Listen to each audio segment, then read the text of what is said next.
Let's start with the cheers to No Days Yes. Off Pellegrino. Well, my Pellegrino. I call it No Days Off Pellegrino. So I'd love to talk about that. So I am a sparkling water guy. Like I Fanatic. love sparkling water, right? It quenches the thirst. It just is so, it's like the crisp and it's so much more enjoyable. Yes, it is. Especially during meals, right? But Pellegrino, Liquid Death, some of these other companies, Mountain Valley, some of these other companies, when I would work out and try to drink them, it was just too much. It felt too heavy in my belly, and it also was too strong. So I literally was very intentional. I wanted to make a sparkling water that you could actually drink when you work out. And that's what I think I've Which, by the way, I accomplished. feel like a snob when I'm at a gym with my sparkling water. But it just quenches your thirst. So when you came out with this, it's funny, I was going to put a post for you the other day, and I was doing like the whole taste test and all that, and it just didn't seem authentic. But the truth is that I'm very picky about my sparkling water. Yeah. Like I don't like any other brand. And this one is delicious. Well, thank you. Thank you. Seriously. It took about 1.5 years to develop. And I do like, which one is it? The blue bottle. Saratoga? Saratoga reminds me of this. Yes, Saratoga is one of my favorite too. Yeah. So definitely it was but I still wanted to make sure, wait till you see our bottles too. So we're going to come out with a nice bottle for restaurants and high-end hotels and things like that. And you still have this dog? Yes, Legacy. Okay. He's retired with my dad. So it's tough to talk about, but it was the best the baby? for him. Yeah. Yeah. But he's thriving. He's living his best life, and That he must have been a loves hard my decision. dad. Oh, it was brutal. It was brutal. But at the end of the day, was your there a kids reaction? Come from, with him and my child? Yeah. So he was like, he was going blind, and so he like the vet described it as like that. This is how he sees, and then so when Seven would like run at him, then he would snap at him. And at the end of the day, he's a big dog and got a huge mouth, and it was like, all right, we gotta change that. Yeah, that must course. have been a really hard decision. Yeah, but he was my shadow for 15 years, so it's definitely difficult. But it's also in one of those decisions in life where it's you could be selfish and do it what's best for you, or you could do what's best for everybody else, and that's what I did. I bet it happens a lot. Yeah, I'm sure. That's definitely, especially dogs get so used to their environment and their routine.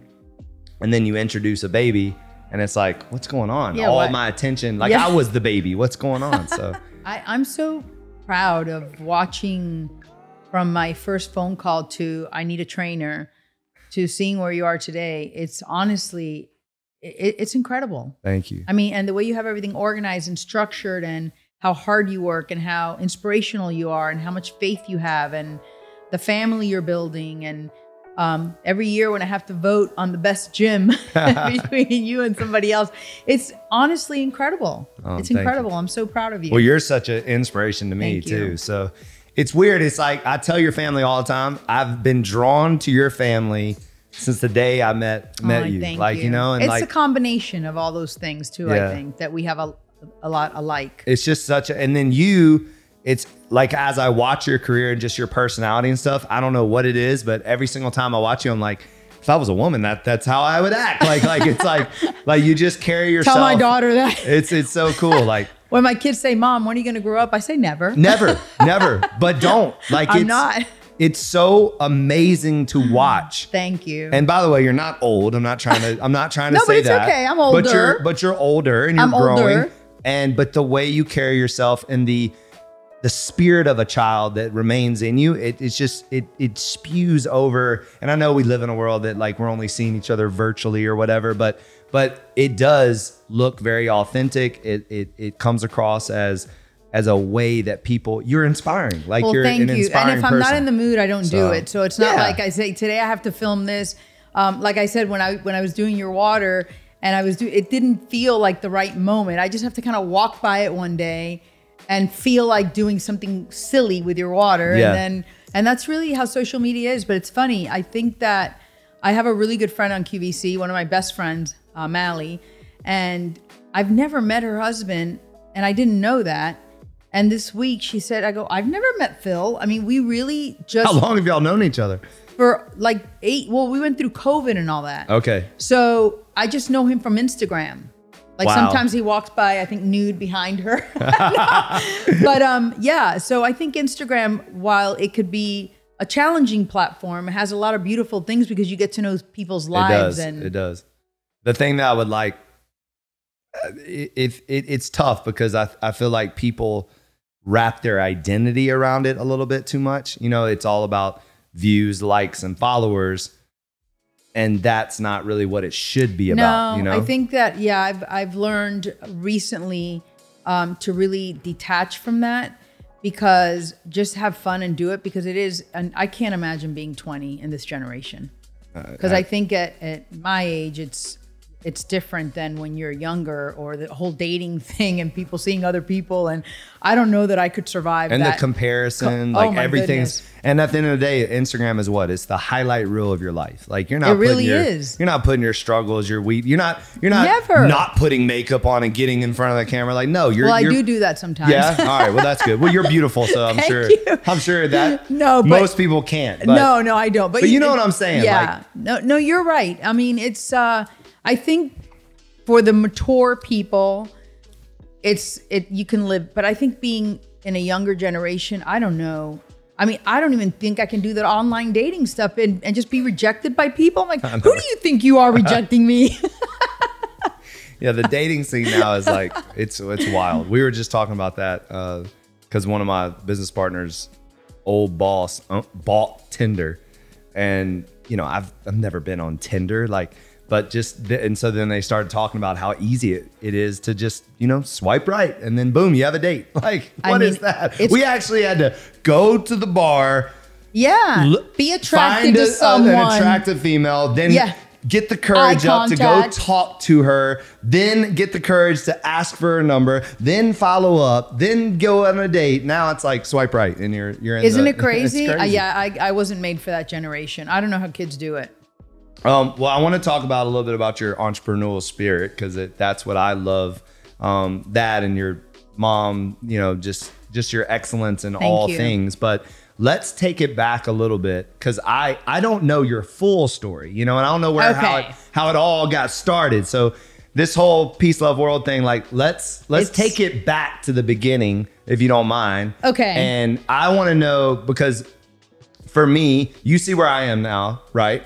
And I don't know if you've heard my full story, but you know, it literally started with me making sketches on a poster board and, you know, my dream board and stuff like that. Then. Yeah, you were. Yeah, we were. And so when you trademarked No Days Off. Yeah, exactly. And I remember it starting with a very small vision that then just grew. And I'm sure that's similar to your story. So I would love to hear like where you came up with it. Like, give me all the the juice. So, and it's been the greatest moments of my life, and it has been the most difficult moments of my life. But, you know, I was talking to a girl the other day who is always wanting to be in the next step. And I said, you know, it doesn't happen like that. You get to where you're supposed to be when you're supposed to be there. And there's a reason why there's ups and downs along the way. Right. But anyway, I had an aviation company with the father of my kids for 17 years. And in 2008, we had like 3 offers to sell. But during that time, we had like 150 employees. We had a really great running company. We were living a very good life. I had 3 children. And I was just like you, drawing sketches subconsciously, because I really never had a plan for this. At least consciously, I didn't. So I was drawing all these sketches, peace, love, happy, with the IT guy, and I was drawing them up, and just, I didn't even know what I was gonna do. Then one day, it was my cousin's birthday, and I go to her party, and a friend of mine makes me a shirt that says, I am love. And I said, oh my God, that's it. Yeah. Like these sketches that I made, it was peace, love, happy, blessed, and chaos. And it was kind of like all the little facets of my life, which chaos has kind of taken a little dormant stage, but you know, my life is chaos sometimes. Yeah. So that happened, and it was the holidays. I fast forward found printers called American Apparel. I think I invested $50,000 in hoodies, t-shirts, men's, women's, babies, all black and white, red lines, which I just found out. My friend Maria Strauss from Mia Shoes, or Just Be Queen, told me, you know, I'm the one that gave you the idea for the red lines. I'm like, oh my God. Anyway, so I made all this merchandise, and my company was going through due diligence, and it was 2008, the market crashed. That's when I opened my gym, by the way, too. Yes. November 2008. Exactly. Yeah. That's when Peace Love World was born too. Oh, wow. So all of a sudden, our deal, things you learn along the way, we were doing a server change in the middle of due diligence. So all the linking codes were messed up. When we went to close, it looked like we were committing fraud and all our numbers weren't real. Oh, wow. So it was the holidays. Nobody cares about us. I always say, when you think people are thinking things about you, nobody's thinking about you. I just posted that this morning. I don't know if you saw that. Oh, no, I didn't. Nobody's thinking about you. This generation, and I shouldn't say this generation, but a lot of people, again, it goes back to social media, right? Right. All you hear is like, my haters and my haters. Nobody's and all this stuff. thinking like, about nobody you. gives a shit about you. No, like, they're not thinking about themselves. Exactly. Listen, at QVC, when I want something done, I'm in their face all the time Exactly. because I know they have things to do. They're not thinking about me. Right. Exactly. So anyway, this deal is going haywire. We've already lost $1 million in this month. It's Christmas. I mean, my dad, who was 80 something at the time, or no, maybe 70 something, we were going home at 2 o'clock in the morning. Anyway, I had bought a house on the beach, on the water. I still had my house in Pinecrest. My kids were devastated that we were moving out of their dream house, which I thought the other one was a dream house.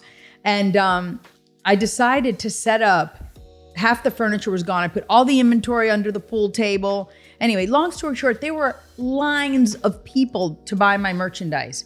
And anybody who came to visit me, I'd give them an invoice book, and they'd be selling. All the Gulliver kids. Frankie was doing trunk shows, making $80,000 on a trunk show.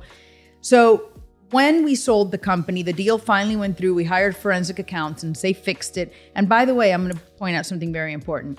The reason we got a second chance was because our morals and our ethics as people, the company said, they can't be doing something. Let's look further into this. Right. But I think in any other situation, if you wouldn't have had the characteristics of being an honest person, you could have completely lost the best deal of your life. Right. You know, so it's really important to really have that kind of the way you live your life. Yep. You know, be as honest as you can be.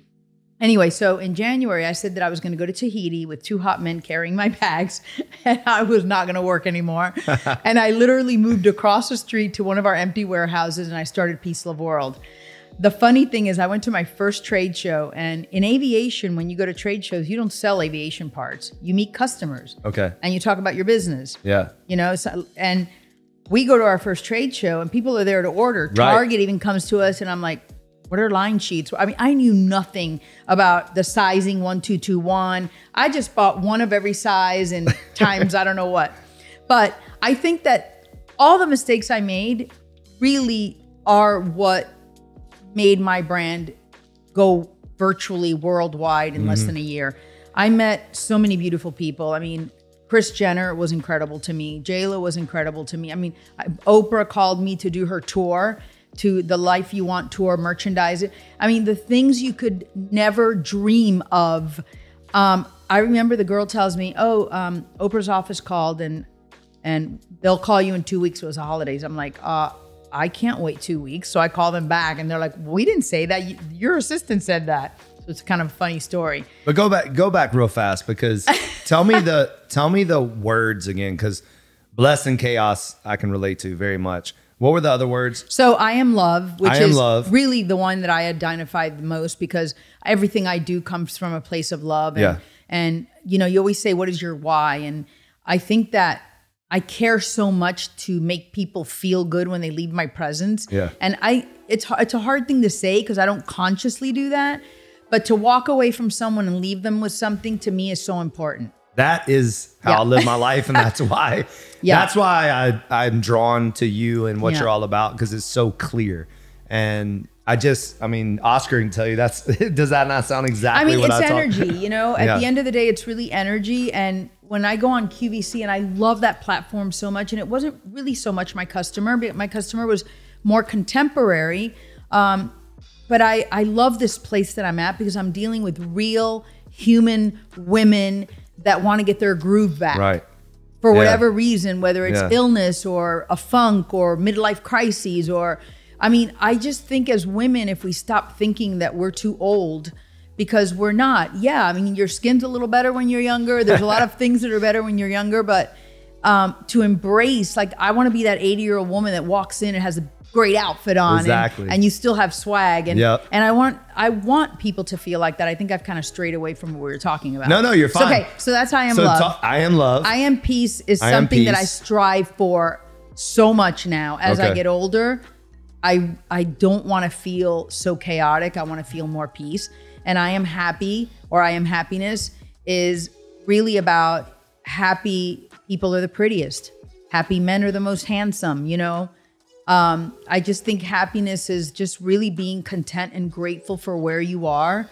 No matter if I have to have a hard business meeting and it's not going to go my way, I'll rather send somebody than attend, because my focus has to be on being better and producing more and being more creative rather than to drown in the problems. Right. So I've gotten to a place where if we're going to have a call and, you know, somebody's not happy with something, then I need somebody else to fix that for me. I'll help from this side, but I don't want to be a part of the negativity. Yeah. So, I mean, I am. Many times I have to be, but I really want to stay focused on my goal in life. Right. All right. So I am love. So chaos is because I love a little chaos. I am blessed, and I am blessed chaos. Because, you know, God first, faith. Yes. You got to believe. And I tell you what, when I went through my worst time, I have a little Jesus. I should have brought you a Jesus pen. I have a little Jesus pen, and it's funny. I carry it with me everywhere I go. And it's kind of like when I went through my toughest days, I went through a period in my life where I almost lost peace, love, world by acquiring a partner to produce my stuff, because that's not my forte. Okay. My forte was creating. My mom got a brain tumor, and I decided to end my relationship all like in the same weekend. Wow. I lost like 22 pounds in a month. I was honestly at the worst place I've ever been, and I would cry, and sometimes I wouldn't even know which situation was causing the worst of me. So anyway, that's when I started to go to church every single day. I would stop by St. Patrick's every single day. And it was almost like meditation. The smell, the darkness, the altar, the holy water. When they got rid of holy water, I was like devastated. I mean, it's back. But that whole kind of, and everything I asked for, it didn't come right away. Right. But it all came. Yeah. It all came. So you have to have that faith in life, because if not, how do you get through the hard times? Yeah, DC just preached on, like, she doesn't even understand how anyone deals with difficult times without Jesus. Like she's like, how do people do it out there? Like, I mean, you know, call him whatever you want. Believe in whoever you want. I mean, it's not about who you're, you know, praying to. It's about the fact that, you know, there's something bigger than yourself out there, and that's why we exist. Exactly. But I the reason why I asked you about I am love, I am happiness, I am blessed, I am chaos, you know, I am peace, all these things, is that when you talk about the success that you had, I believe it's because every single one of those is so authentic to everyone. Like, absolutely, everything you just said, we can all relate to. Well, like, I grew because I'm relatable. Yeah, exactly. You know, J-Lo started wearing my things because she related to, everybody wants to feel loved, to be loved, to feel happy. We all want, I traveled the entire world with my aviation business, and the common thing that everybody had was everybody wanted to, like, feel loved and to have that soul that means something when you wake up in the morning. You know, it doesn't matter where you live or how your parents raised you or what God you want to believe in, because that's just really comes from your parents and your upbringing. Right. That's your origin story. We've talked about that. Yeah, faith is so much bigger than that. 100%. Hooch told me that the other day. Yeah.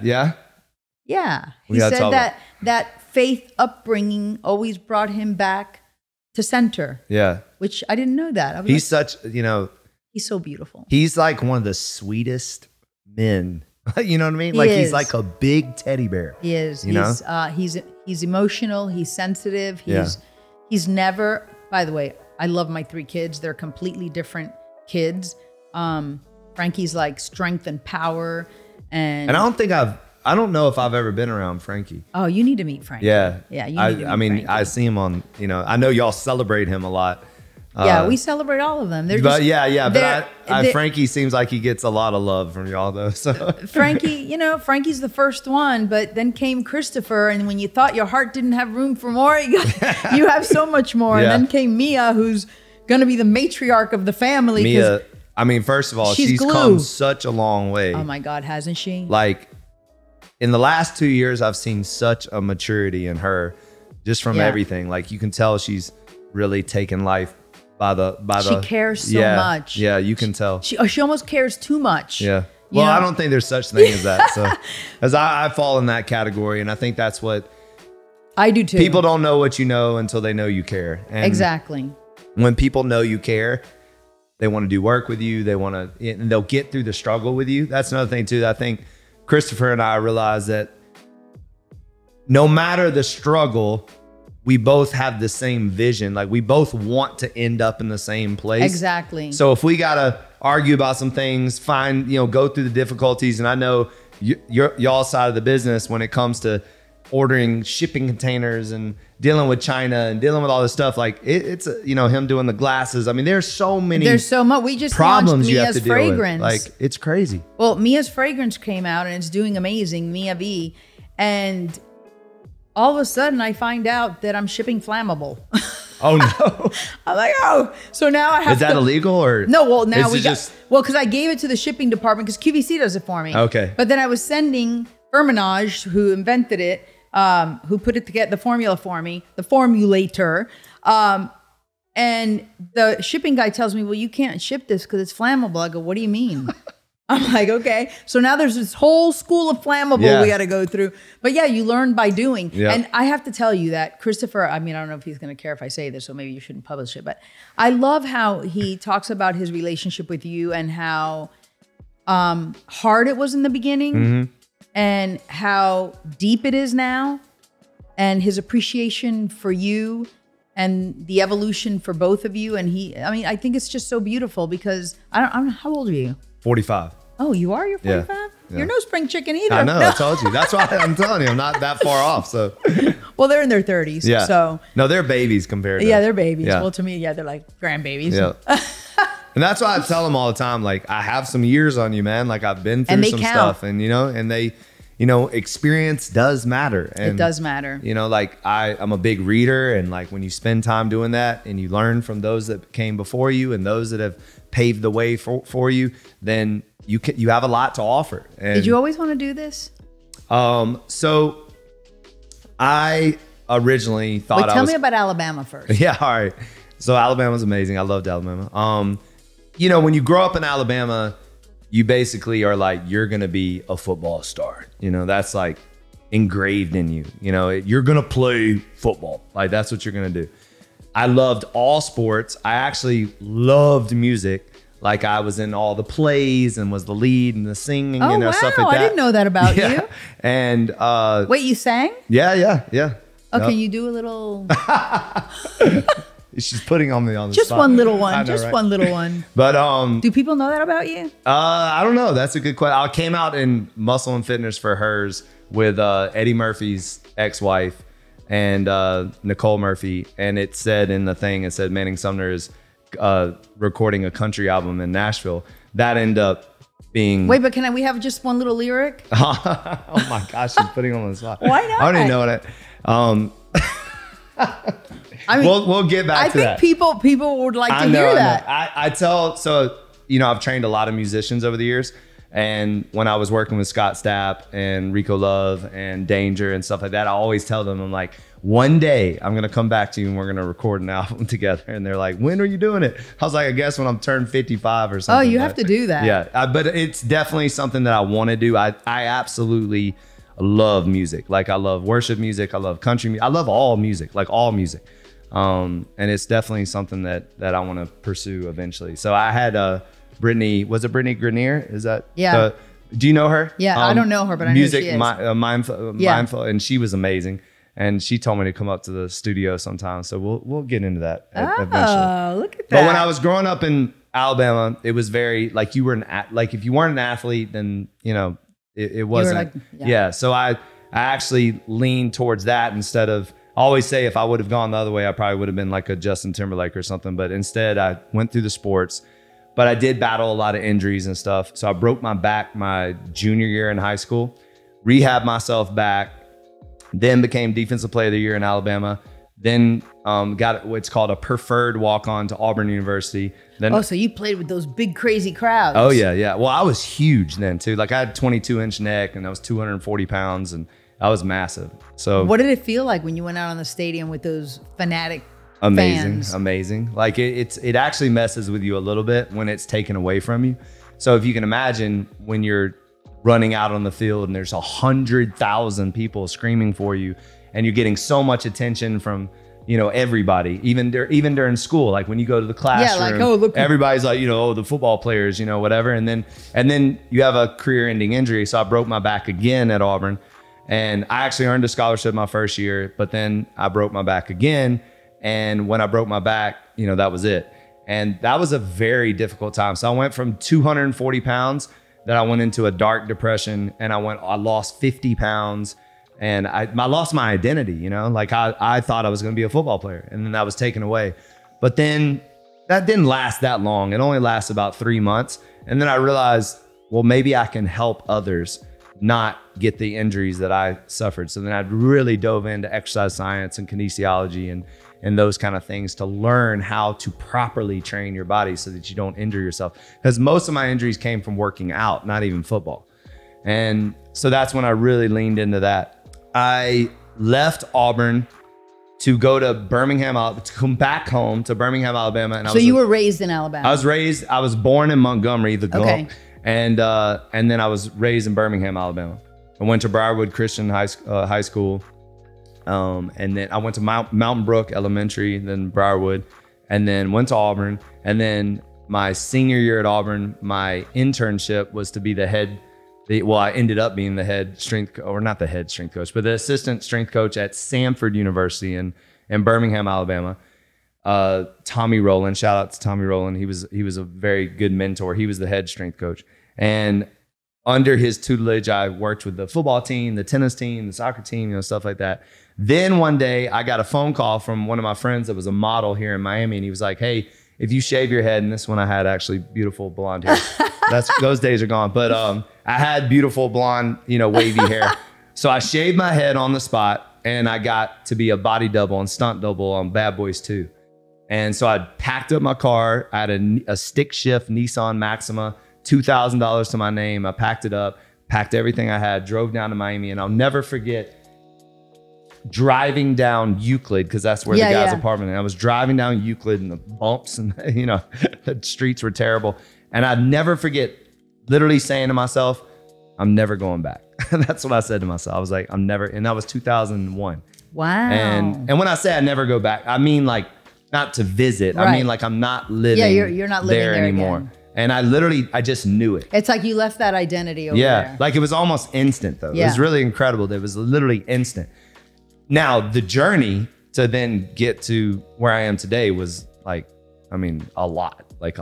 So, I mean, that would take 3 hours to talk about, but. Wow, but look where you are. You've come a long way. But it was a lot of self-belief and then just absolutely never quitting, ever. Like, well, I always tell people, you know, to me, the only way to fail, not the only, but the guaranteed way to fail is to quit. Amen. But, you know, I don't believe in quitting no matter how hard it gets. And when I went through that partnership, I mean, my brother told me one day, why don't you just let it go? I was like, don't ever. ever when people say tell that me to shit me like again. that, I go crazy. Like, they've told me that so many times. Like, why don't you just close the doors and minimize? No. Why don't you do this? Why don't you do that? I'm like, no. You have to pivot. You have to pivot. Pivot. You never panic. You always pivot. Always You solve always problems. And the world does change, and the way people shop has changed, and the way people. I mean, the world has just changed in every aspect. Every aspect. I mean, the Constitution. Now we're going down some real The Constitution. Or lack thereof. Freedom of speech. It's still there. Yeah. It's brutal. Oh my God. You see what everything that's happening with Target right now? Oh my God. I can't. Oh my God. You know, why can't people just let people be people? Exactly. Like, leave everybody alone. What is the deal with why do we have to label everything? I don't know. It's like, I don't get it. Because that is the division. Yeah, that is the division. Labeling, and when you see something and you're making a judgment based off the physical or based off what they look like or what then that is division. Because you know how they always say, you know, don't judge a book by its cover. That is such a true statement. It is. I mean, I get judged because I'm a bald-headed big white boy from Alabama. And then, you know, but like y'all. Yeah, I can't imagine you dating Latino women. You don't know. You must have killed each other. Yeah, crazy. Yeah, those were wild times. I definitely shout out to my wife for I call her the calm to my storm. Yeah, she's very calm, so right? She's so calm. And it was such a blessing to meet someone that challenged me in a way that I've never been challenged. You know what I mean? Where'd you meet her? I met her at the gym. So I broke my rule. So I had a rule, obviously, you know, don't date my clients, don't date my members. But that member came in and changed your life. Yeah, it was. What was it? The hair? Yep. So I never. I'm telling you, like I was very, you know, like blinders on. It was always business, business, business, and I'll never forget. It was the week of my birthday. We were doing a re-grand opening because we just remodeled the gym, and so we were doing a re-grand opening, red cart. We call it suits and sneakers or something like that. So it was black tie, but you got to wear sneakers. And so I'm a little all over the place working on that. So I wasn't really at the gym that much. I was just kind of coming and going. Right. So she had been given by her modeling agency a free membership at the gym for a week. So we used to run sprints out, have the members run sprints out in our field back in the day. Actually, it's right. I remember. And Joe had everybody out there, and so everybody's running, and there's this girl with this huge fro, like leading the pack. Like she's like 10 yards in front of everybody, just sprinting. And it was like watching like a slow motion gazelle. I was like, who is that? You know, it was amazing. And then I'll never forget, I turned to Joe and I was like, who is that? And he's like, oh, she's too young for you. Just stop. Just stop like that. And I was like, how old is she? And he was like 22 and I was 35. That's okay. So, but at the time I was like, yeah, you're probably right. So I just was like, yeah, you're probably right. So then a couple of days or weeks, I can't remember the time from there, I came in and I was coaching the class. So this is when I was coaching, and there was like 80 something people, you know, in the gym, and she's sitting down Indian style, and Legacy, my dog, came up and sat right in her lap. Like, and he didn't do that, like ever. No. Yeah. So then I was like, okay, that's a sign. Then of course, you know, like being nervous or whatever, like I made the most inappropriate comment ever. So I shouldn't have done this, but I did it anyway. So I walked up to her and I was like, I don't know why, but I just feel like pulling your hair. That was my line, which is terrible. But her response was amazing because she was like, I would let you like that. Aww. So it was like very instant, you know, it was a very love at first sight. She, come to find out, had a crush on me too from just seeing me. And then, of course, you know, hit her up on Facebook and did the Netflix and chill thing. And look at you now. And then now, 10 years later, we have a baby and we're working on number 2. And, you know, and it's just, it was awesome. Aww. It was awesome. So, but I tell people all the time that we've had so many beautiful relationships come from Legacy, come from the gym. You know, like I can name so many people that met in the gym that then had babies, and So we have like a lot of legacy you babies should out do there. like a family wall. I know, right? Yeah, we really should. A legacy family wall. But I tell people all the time that one of the main reasons. Doesn't everybody join a gym when they break up? Oh, yeah, exactly. Right? Exactly. Like, what do you do when you break up with somebody? You join a gym. You go join a gym. Exactly. Very true. You try to become that. It's that. Go buy clothes and join a gym. Exactly.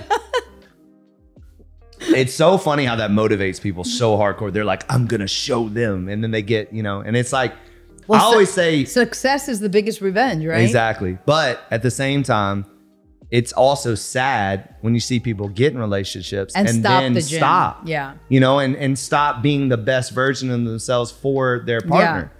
Because to me, that's showing respect for the relationship. Like when you're constantly improving and becoming better, then you're showing your partner that Absolutely. You still care about them. I think people get lazy and content, and you should never be.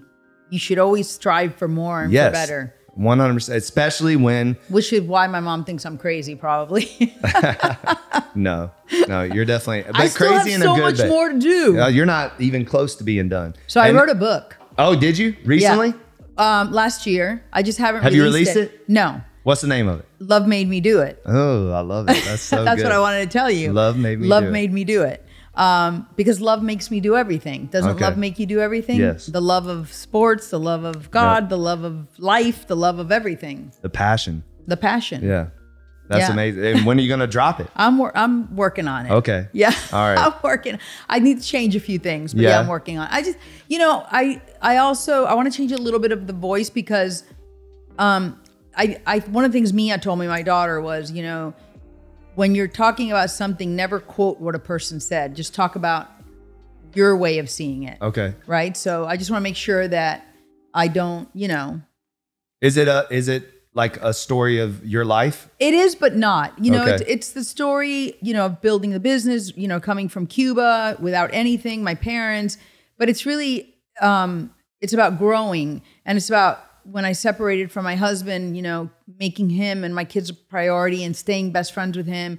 And kind of all the things that you've done through life and then the decisions that people make. Yeah. And, one of them is if you do, separate from someone, it's a really sad thing, but you have to remember that you brought kids into this world and they are your responsibility. So this free life that you think you're going to go have it's not fair to your children. Right. Right? Because they didn't want to grow up in a house where parents don't speak to each other. So it's kind of like, it's funny when our relationship is fantastic. And I used to think that it was me, the reason why we had a good relationship, because I never did anything to try to hurt him. But then I realized it takes two people. Right. So, I think after the first 2 years, we just learned to really trust each other. And our main focus is our family and our businesses. And then, you're both with other significant others now too. And how's that going? Good. Good? All good. Right, awesome. Yeah, good. I mean, yeah. Well, this book is exciting. Yeah, it's exciting. How long did it take you to write it? Oh, too long. And then, I had Mia help me and read through the chapters. And, at the end, I think I'm just going to go back because that's another thing. You're going to see that a lot of things that you do, you want your kids to approve. Right. Right? Yep. But then I think sometimes you don't need that. You should be okay with your decision and just go for it. Yeah. And I'm going through that now. Like I'm not looking for their approval. Yeah. I need to just approve. Well, this is about you. Right. And it's a hard thing to do as a parent to make things about you. Yeah, I'm sure. Yeah. So let's go back a little bit to some business stuff, because it really helps other like entrepreneurs out there and women business owners and stuff like that. Give us like a story of one of those like really, and I'm sure there's tons. Oh, I'll give you this Oprah story. All right, good. So give me one of those stories. So Oprah was the single biggest one-time like order. Right. Okay. And it was over $1 million. It was for the tour, the 6-week tour, which we went on. And honestly, I didn't know how that's why I got a strategic partner for producing, because, as you know, there's so many things that go into producing. It's not just make something pretty and let it go. Right. So I remember that Adam Glassman calls me, which is her her right-hand guy. He does O Magazine. And he says, I think this tour starts the next day. And he says, is everything going to be ready? And I'm like, absolutely. I hang up the phone and I call Frank. I go, oh my God, is everything going to be ready? We literally had to send people to each destination to make sure that the clothes got there on time, that everything was done right. I probably lost money in the whole deal.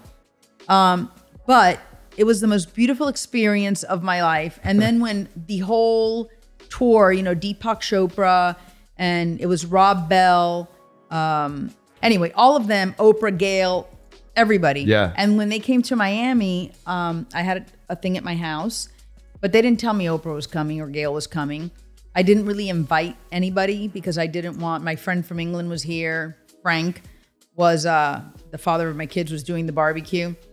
And I remember, I didn't want people to come just because Oprah was going, right? Right. So I was very careful. And they said, oh, you know, she might come, but, you know, don't plan on it. So in my head, I had all these amazing people, Amy Purdy, the one that doesn't have legs. Yep. I had all these amazing people in my house that I couldn't even believe. And then there comes Oprah and Gail through the house. Wow. And I remember going for 1 second, I'm like, wait, hold on. Can I just like enjoy you for 1 second? I think I have that on YouTube. Yeah. And then I had one of Oprah's favorite things. Frank is a great barbecuer. He doesn't eat meat, but he barbecues it and it tastes great. I don't know how he knows. And Oprah says to Gail, hey, Gail, have you had the beef? She goes, oh yeah, I had the beef. It was the most beautiful, beautiful night at my house with the most, you know, when people are at the top, the way these people are, they're there for a reason. Yeah. Yep. Okay. All people, you know, we all have the potential to be our best self. But, you know, someone like Oprah, she really, I mean, she just commands attention and authority when she speaks. Everything out of her mouth is so thought out and so beautiful and so inspirational. And I went on tour with these people. Her workers are just, they've all been with her 25, 30 years from Chicago. And it was such a great experience. The same with the Kardashians, you know. I mean, Kris Jenner put our clothes on her shows for over a year. And if they weren't wearing it, she would have it hanging where you could see it while they were filming. And I went to her house one day. I remember Kanye walks through the door, and I just have to act like it's just another day in my life. Right. And all I wanted was for my kids to see me. I was like, I wish my kids to see how cool their mom is. Right. But, you know, they're really just people that have really dedicated themselves to do something in life, and they never gave up.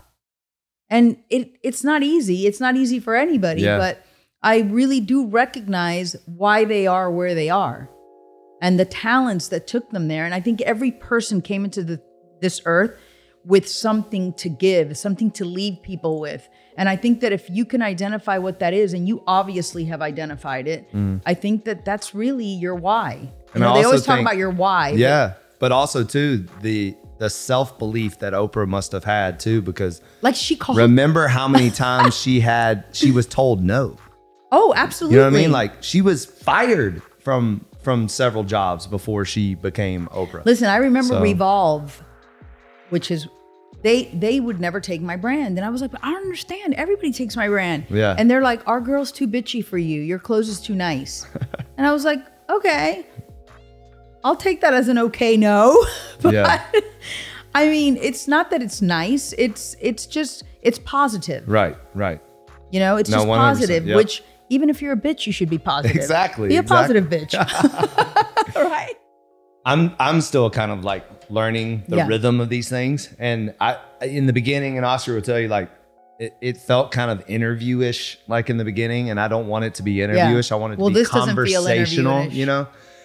I just want us to talk, you know, and like, well, and I've gotten to know you so much. And hopefully like give people something they can walk away with, and they can say, hey, I can apply that to my life and get better. And that's really what I'm trying to do, is bring people on that have the power of influence, that they're doing something in their life that they're in love with, that they're passionate about. Because to your point, you just said this, but like everyone has something in them that they can be great at.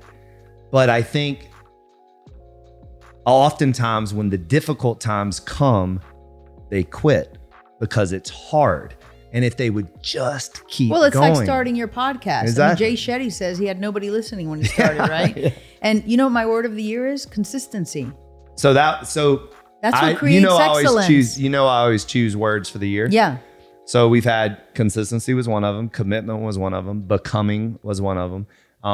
Till my last breath was one of them. I love that one. That was inspired by Virgil Abloh's death. It just like broke my heart. And I know. And he just stood for so much. And he made a comment that like he wants to give it his all until his last breath, you know. And then I was actually on the ARC trainer, and I was going, and I literally in my mind it kept saying till my last breath, till my last breath, till my kept, and I was like, oh, that's the word for this year. That's the phrase for this year. That's a good one. And then this year is we get to do this. That's our phrase for 2020. We get to do this. So it's not that you have to do it. We get to do it. It's like we get to do it. And I think that if you wake up and you have air in your lungs and you're given a new day, you should make the most of it, regardless of what you're doing. And that's no days off. You know, that's what I never want to waste a day. Exactly. No, but I really have that mentality that I want to go to bed every night knowing that I did something that made me happy.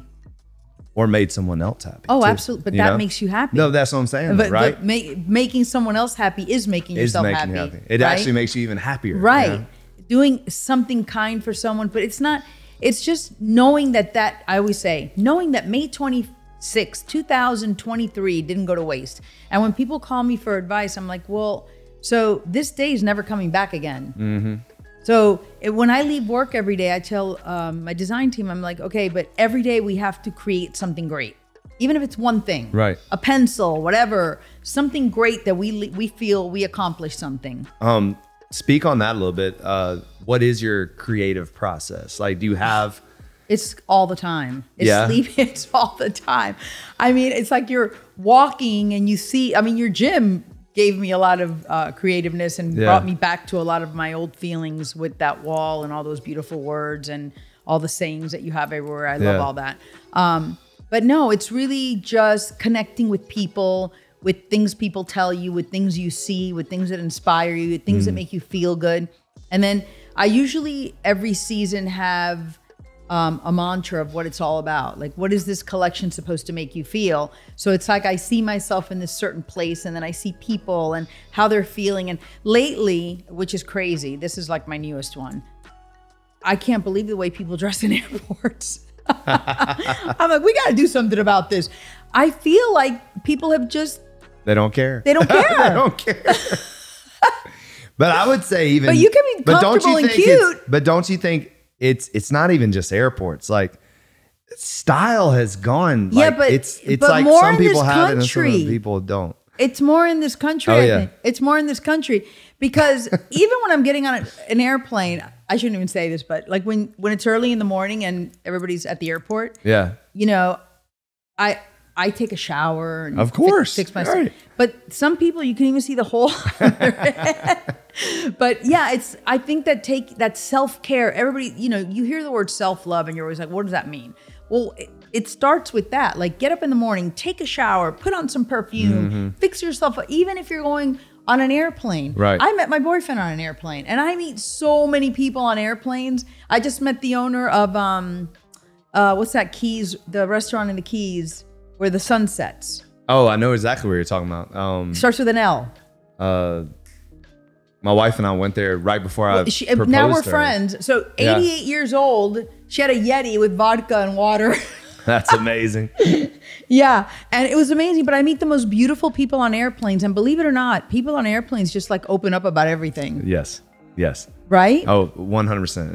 It's like the Catholic confession thing. Yeah, like people just tell you everything. Yeah, it's and then you think you're gonna stay in touch, but you never really do. Never do. Yeah, never do. I had this crazy experience one time. I sit down in my seat, and then I'm sitting there, and nobody's sitting next to me, and I'm just sitting there, and then all of a sudden, here comes this huge guy, like really, you know, overweight guy, and then I'm looking at him, and I'm like, oh my gosh, that's my client. So it was a client of mine that I helped lose 85 pounds and he gained it all back. So imagine that plane. Did he ride. come back?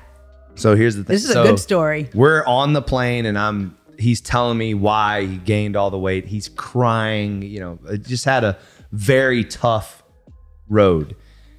So all I did was just speak life in them and told him the things that he knew already, but that allowed him to lose that first 85 pounds. And about 8 months later, he sent me a text back and said, I lost 115 pounds.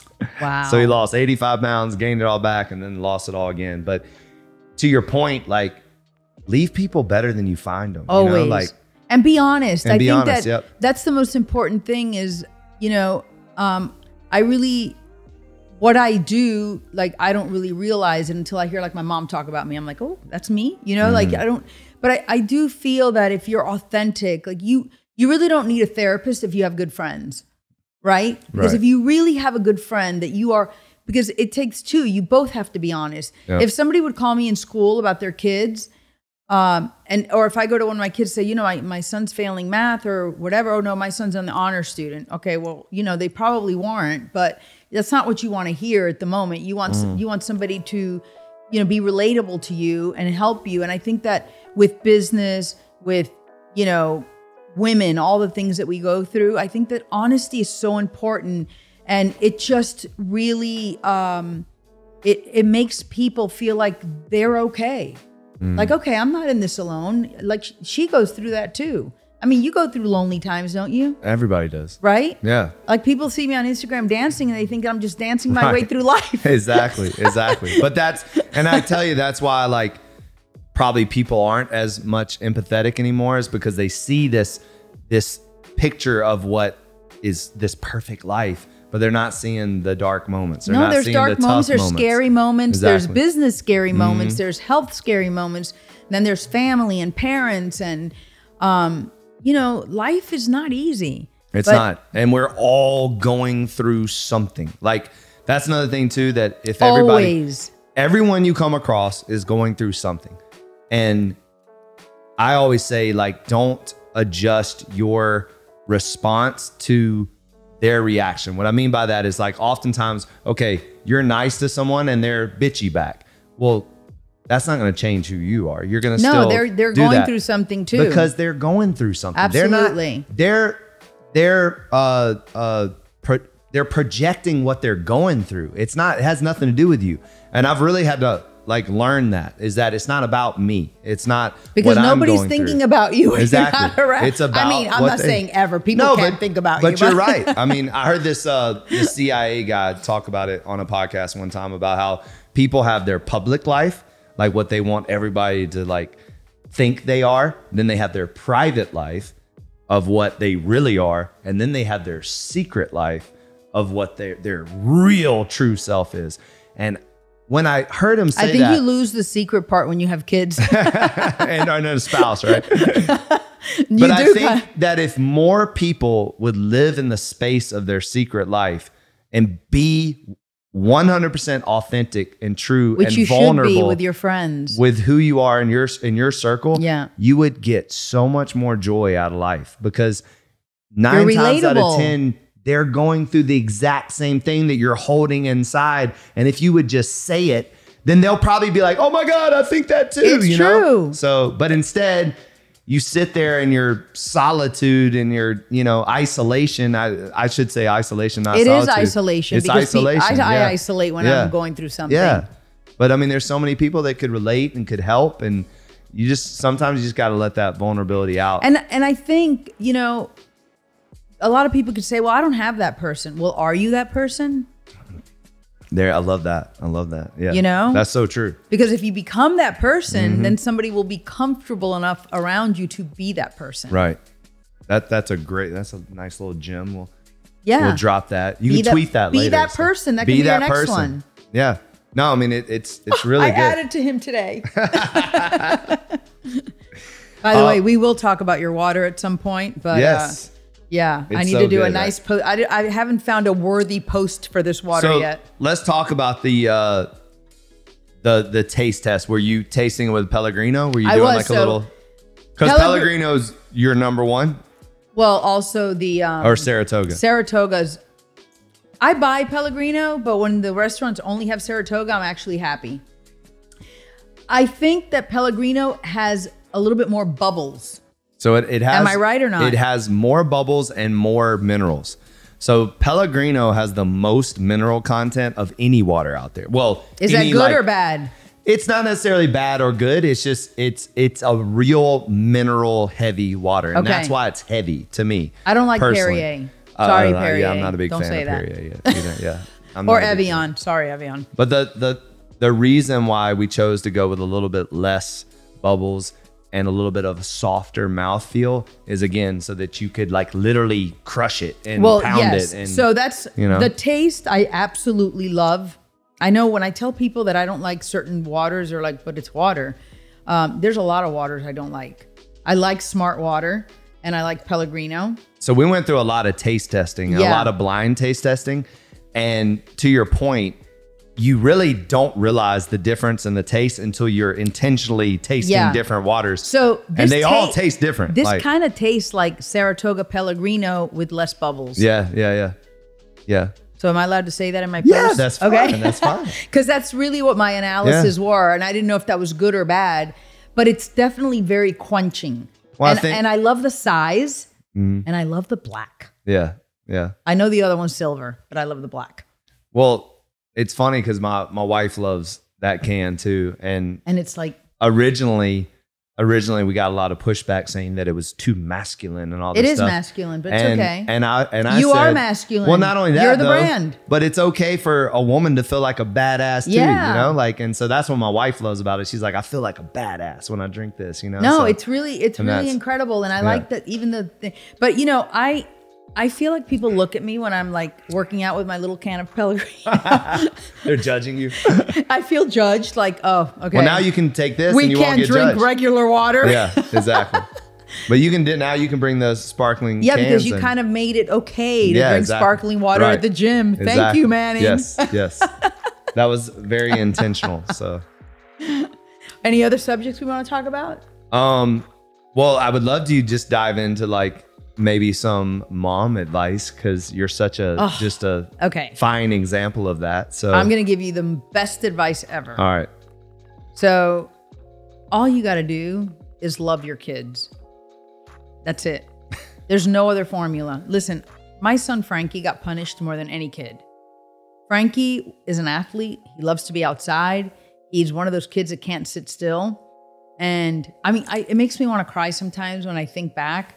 You know, I couldn't control him. And as a mom and your first kid, you think that your kids are supposed to be doing all these things that society tells you they're supposed to be doing. And the Catholic schools say they're supposed to be doing, and everybody's kid goes to bed at 8 and everybody, you know, and you know what, throw that all out the window. Everybody has their own personality and you work with what you have. You know, my son Christopher, I would give him a birthday party and he would take his first gift, go in a room, shut the door, and play with his gift.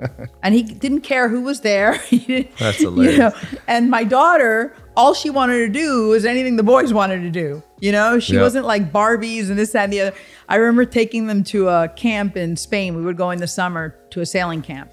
And the boys would stay. And she couldn't stay because she wanted to stay at the camp, the boys. You know, so yeah, you have to really like look at your kid and identify don't be a frustrated, you know, I failed at football because I was hurt. Or, you know, a lot of dads want their boys to become what they were. Right. And I see that a lot, or I used to see that a lot. And just find out what your kid's why is. What does he have that maybe you didn't? Right. Maybe you did, but maybe you didn't. And just love them. Yeah. Just love them. Let them know that they are the most important thing to you in your life. And I think at the end, that's all that matters. I mean, I live for my Mother's Day cards. Aww. I was talking to a pastor, and all 4 of his kids are like underneath him, working the church and stuff. And it was really just beautiful. And one of the things I heard one time was like, what's your definition of success as a dad? And the dad said, that the guy that they were interviewing, he said, my kids still want to hang out with me. Exactly. And then mine too. And I love and that. That's so and you're only amazing. as happy as your saddest child. Oh. And that is the absolute truth. You know, when your kids are great, you're great.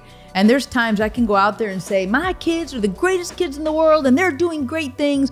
And then there's times where, you know, life isn't like that. And you have to really be a pillar of strength for them. And it's not really about money. It's really not about money.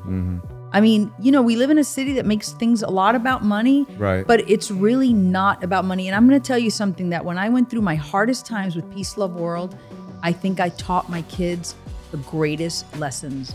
I think my kids all humbled up and geared up and went through it with us. And I will never forget that. I've never told them that. So thank you. That's awesome.